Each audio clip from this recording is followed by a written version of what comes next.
The Enlightenment, also known as the Age of Reason, was a philosophical movement in Europe during the 17th and 18th centuries.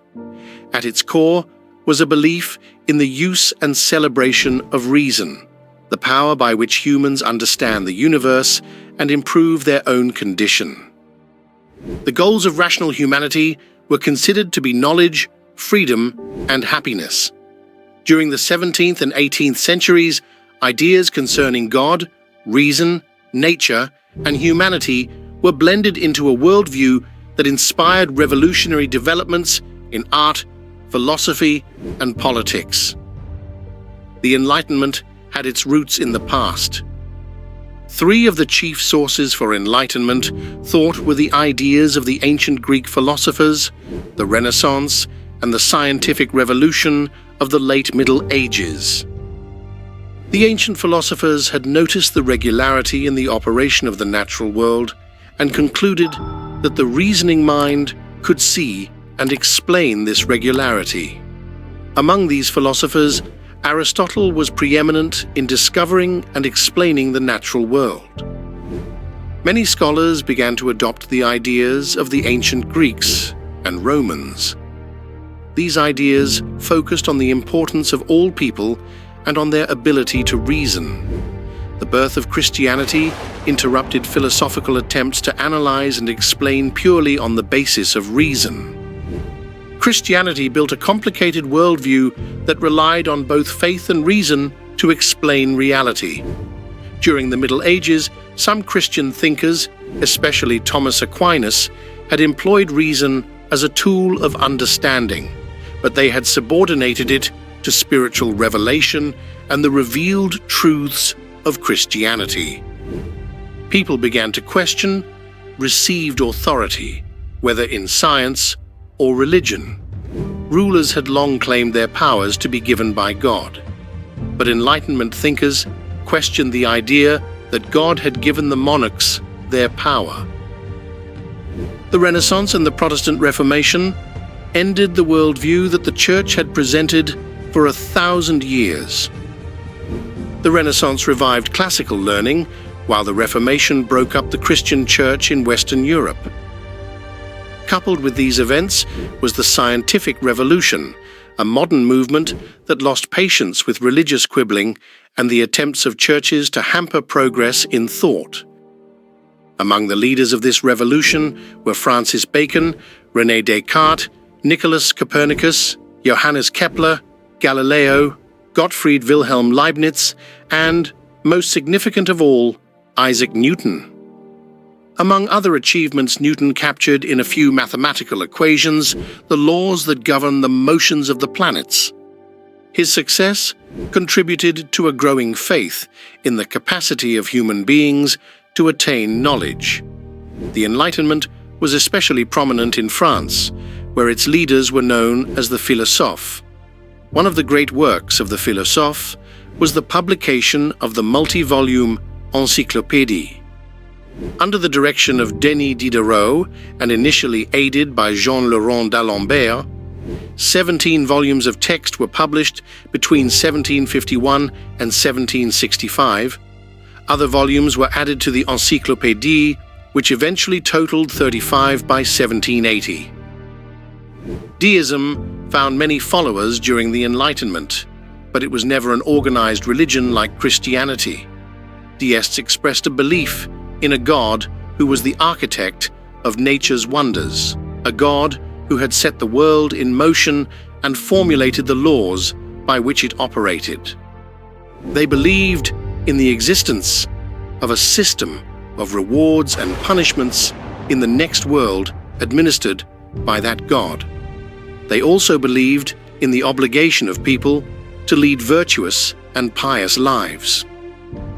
The Enlightenment also produced secularized theories of psychology and ethics by thinkers such as John Locke and Thomas Hobbes, and it gave rise to what were then considered radical political theories. John Locke, Jeremy Bentham, Jean-Jacques Rousseau, Montesquieu, Voltaire, and Thomas Jefferson all contributed to an evolving critique of the authoritarian state and to sketching the outline of a higher form of social organization based on natural rights and functioning as a political democracy. Let's have a look at the Enlightenment timeline. In 1610, Galileo's Sidereus Nuncius, or the Sidereal Messenger, is published. In the book, Galileo describes his discoveries of 4 moons revolving around the planet Jupiter. These discoveries support the Copernican heliocentric theory, which proposed that Earth and the other planets revolve around the Sun. For centuries, astronomy had been based on Ptolemy's theory that Earth was the center of the universe and motionless. The book is one of the scientific texts considered foundational to the Enlightenment. In 1687, Isaac Newton publishes his Philosophiae Naturalis Principia Mathematica, or Mathematical Principles of Natural Philosophy. In the landmark work, he sets forth his 3 basic laws of motion and the law of universal gravitation. In 1689, John Locke completes a major work in political philosophy, 2 treatises of government. In this work, he defends a doctrine of natural rights and a conception of political authority as limited and conditional on the ruler's fulfillment of his obligation to serve the public good. A classic formulation of the principles of political liberalism, this work will later influence the American and French revolutions. In 1696, the deistic philosopher John Toland publishes Christianity Not Mysterious. In this work, he seeks to show that there is nothing in the Gospels contrary to reason nor above it. Any doctrine that is really above reason, he argues, would be meaningless to humans. In 1721, Montesquieu publishes his first book, Lettres Persanes, or Persian Letters. The book gives a brilliant satirical portrait of French and particularly Parisian civilization, supposedly seen through the eyes of 2 Persian travelers. The work mocks the reign of Louis XIV, which had recently ended, pokes fun at all social classes, and discusses the theories of Thomas Hobbes relating to the state of nature. It also satirizes Roman Catholic doctrine and is infused throughout with a new spirit of vigorous, disrespectful, and iconoclastic criticism. In 1734, Voltaire publishes Lettres philosophiques, in which he speaks out against established religious and political systems.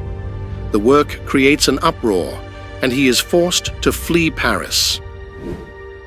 In 1735, in Systema Naturae, or The System of Nature, Swedish naturalist Carolus Linnaeus presents a classification of 3 kingdoms of nature: stones, plants, and animals.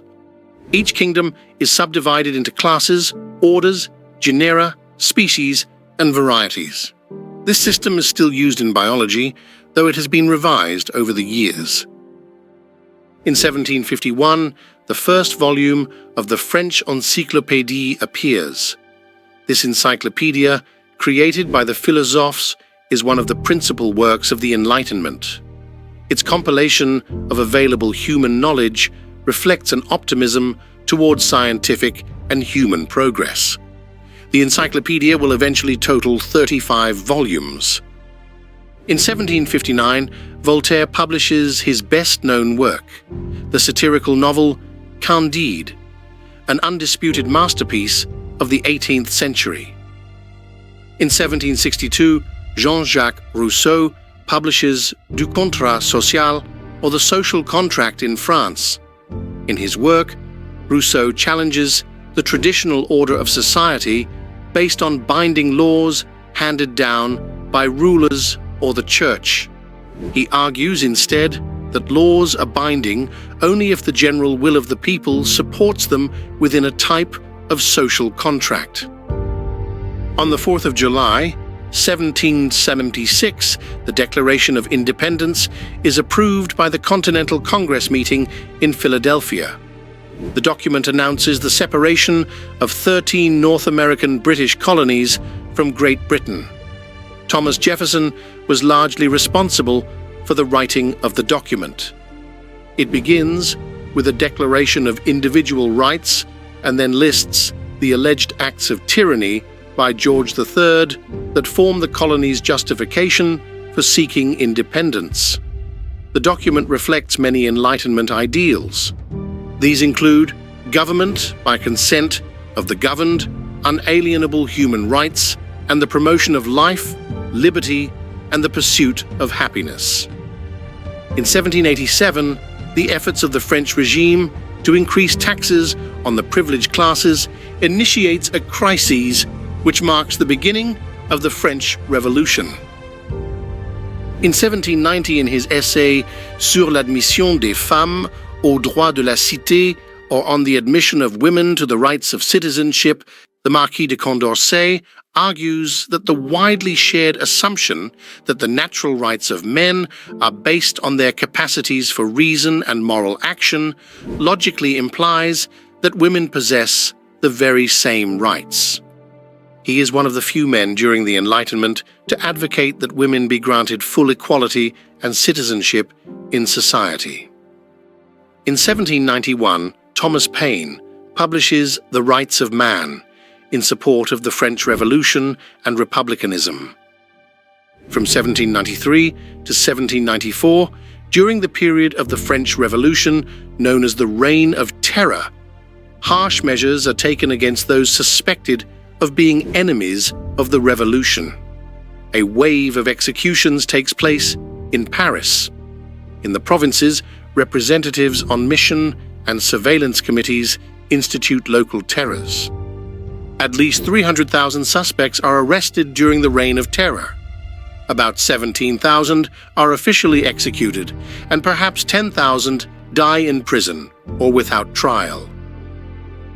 Many historians contend that the Enlightenment ended with the French Revolution, which witnessed a notorious period in which revolutionaries executed thousands of nobles, priests, and others suspected of being political opponents. This reign of terror severely tested the belief that an egalitarian society could govern itself. Nevertheless, Enlightenment principles continue to influence human societies. The world's constitutional democracies, with their emphasis on the secular rule of law, protection of human rights, and separation of powers, are firmly rooted in Enlightenment ideals. Enlightenment ideas were popular and spread quickly. The Roman Catholic Church and European monarchs tried to censor or ban many of the books and other works of Enlightenment thinkers. The monarchs were right to be alarmed. The Enlightenment led many people to think about their government and to consider ways in which it should be reformed. The relationship between the people and the state began to be envisioned as a social contract, rather than one in which an authoritarian leader ruled his subjects without question. This view eventually led to the American and French revolutions, when monarchs lost their power. The Enlightenment produced modern secularized theories of psychology and ethics. The study of science and the investigation of natural phenomena were encouraged, but Enlightenment thinkers also applied science and reason to society's problems. John Locke argued that each person is naturally free and equal under the law of nature. His doctrine of natural rights was to become profoundly influential in politics. In the sciences and mathematics, the logics of induction and deduction made possible the creation of a sweeping new cosmology, the idea of the universe as a mechanism governed by a few simple and discoverable laws. The search for a rational religion led to Deism. The more radical products of the application of reason to religion were skepticism, atheism, and materialism. The Enlightenment ended as people began to react against its extremes. The celebration of abstract reason provoked contrary spirits to begin exploring the world of sensation and emotion in the cultural movement known as Romanticism. People seeking religious solace or salvation began to turn away from rationalist deism. The high optimism that marked much of Enlightenment thought survived as one of the movement's most enduring legacies, the belief that human history is a record of general progress. Thank you for watching. Please like this video and subscribe the channel.